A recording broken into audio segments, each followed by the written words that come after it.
అందరికీ నమస్కారం. దక్షిణాయనం వర్ష ఋతువు భాద్రపద మాసం శుక్లపక్షం దశమి. ఈరోజు చాలా విశేషమైనటువంటి రోజు. ఈరోజు మంత్రబలంలో భాగంగా అందరూ కూడా ఓం మహాలక్ష్మి అయి నమః, ఓం మహాలక్ష్మి అయి నమః, ఓం మహాలక్ష్మి అయి నమః అనే నామాన్ని జపించాలి. ఈ నామాన్ని జపించడం వలన పరిపూర్ణమైన లక్ష్మి అనుగ్రహం ప్రాప్తిస్తుంది. లక్ష్మి అంటే చాలా విశేషం.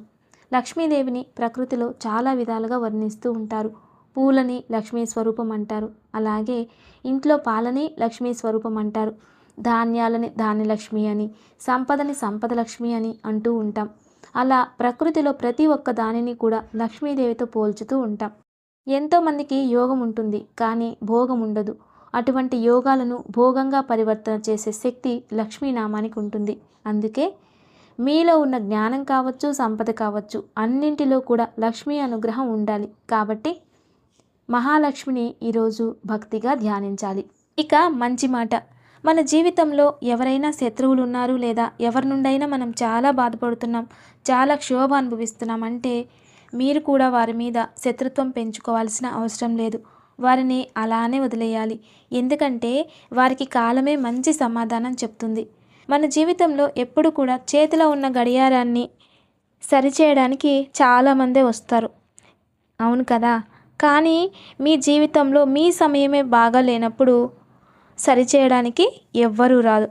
అది మీ వల్ల మాత్రమే సాధ్యం, లేదా ఆ భగవంతుడి వలన మాత్రమే సాధ్యమవుతుంది. అందువలన మీ సమయాన్ని వృధా చేసుకోకుండా మీ సమయాన్ని మీరే మంచిగా చేసుకునే శక్తి మీలో ఉంటుంది. కాబట్టి దానిని సరిదిద్దుకొని జీవితంలో మంచి మార్గాన్ని ఎన్నుకోవాలి. ఆరోగ్యాన్ని కాపాడుకోవాలి. వ్యసనాలు, క్షోభ వలన మనకి అనారోగ్యం ప్రాప్తిస్తుంది. కాబట్టి అటువంటి వాని నుండి దూరంగా ఉండడం వలన మీరు మరియు మీ కుటుంబం కూడా సంతోషంగా అందరూ బాగుంటారు. అలాగే అన్ని భోగాలను అనుభవిస్తూ జీవితంలో ముందుకెళ్ళగలుగుతారు. అందరూ ఒకటి గమనించాలి. ఎవరి మాటలనైనా అతిగా నమ్మకూడదు. అతిగా నమ్మడం అనేది మంచిది కాదు. అధిక నమ్మకం ప్రాణ సంకటం అన్నారు. ఏ వస్తువులని ఎక్కడ ఉంచాలో అక్కడే ఉంచాలి. ఎలా ఉపయోగించాలో అలానే ఉపయోగించాలి. ఎవరితో ఎంత స్నేహం చేయాలో అంతే స్నేహం చేయాలి. ఎంత విశ్వాసం పెట్టుకోవాలో అంతే పెట్టుకోవాలి. అధికం అమృతం విషం అంటారు.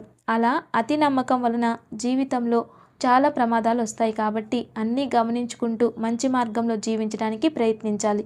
ఇదే ఈరోజు మంచి మాట. ఇక పూజాఫలం. ఏ పూజలో అయినా, ఏ దేవాలయానికి వెళ్ళినా విశేషంగా భగవంతునికి మనం తీసుకుని వెళ్ళేది పుష్పాలు. అయితే పుష్పాలలో అత్యంత శ్రేష్టమైన పవిత్రమైన పుష్పాలు కమలాలు. కమలం. లక్ష్మీదేవి, సరస్వతీదేవి కమలంలోనే కూర్చొని ఉంటారు. లక్ష్మి అంటే సర్వము, సరస్వతి అంటే జ్ఞానం మరియు సంపద.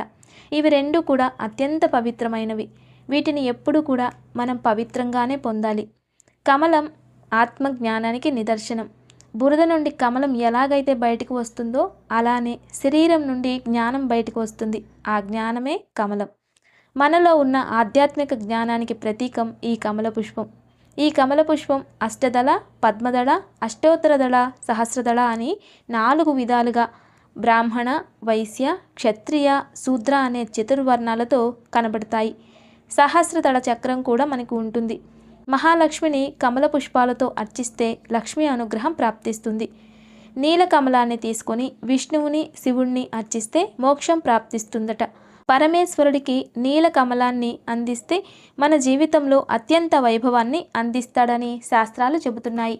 పసుపు కమలంతో విశేషంగా బ్రహ్మదేవుడికి, గురువులకి, బ్రహ్మచర్య దేవతలని ఆరాధిస్తూ ఉంటారు.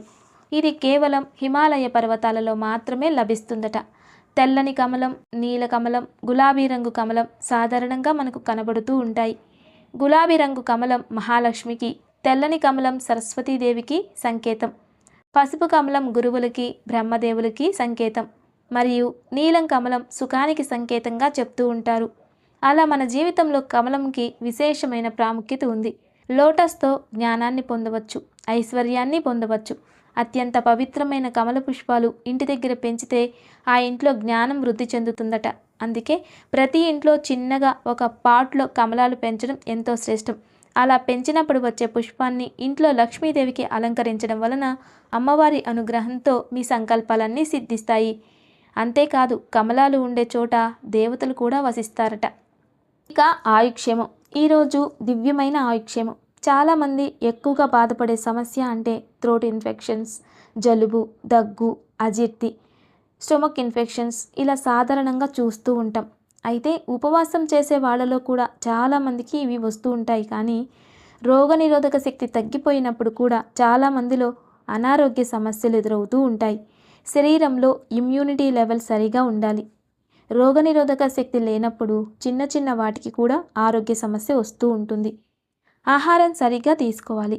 ఆహారం సరిగ్గా తీసుకోకపోయినప్పుడు లోపల ఉండే ప్రేగులు తనకి తానే తినడం అలవాటు చేసుకుంటాయట. ఇలా అది అలవాటైనప్పుడు మనం తీసుకునే ఆహారాన్ని అది స్వీకరించదు.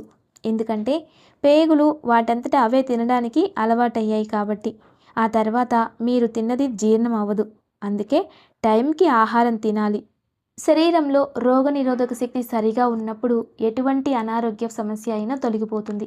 అయితే దీనిని పెంచే పదార్థాల్లో విశేషమైనది లవంగం. ఈ లవంగాన్ని నోట్లో ఉంచుకోవడం వలన మౌత్ ఫ్రెషర్గా పనిచేస్తుంది. నోటి దుర్వాసనను తొలగిస్తుంది. జలుబు, థ్రోట్ ఇన్ఫెక్షన్స్ తగ్గిస్తుంది. వర్షాకాలంలో వచ్చే ఎటువంటి అనారోగ్య సమస్యలనైనా తగ్గిస్తుంది. దీనిని భోజనం తర్వాత ఒకటి నోట్లో వేసుకొని ఉంటే చాలు.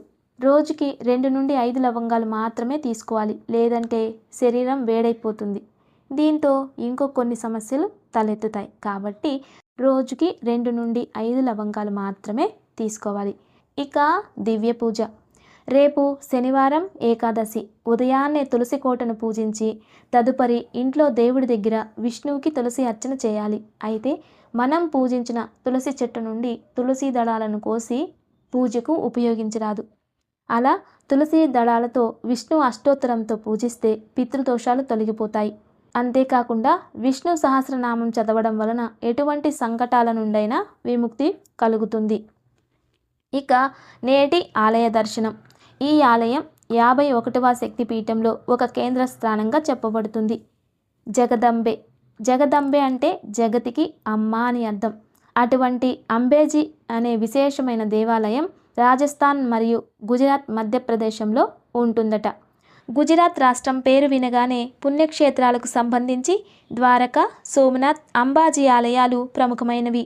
వీటిలో అంబాజీ ఆలయం విశేషాలు తెలుసుకుందాం.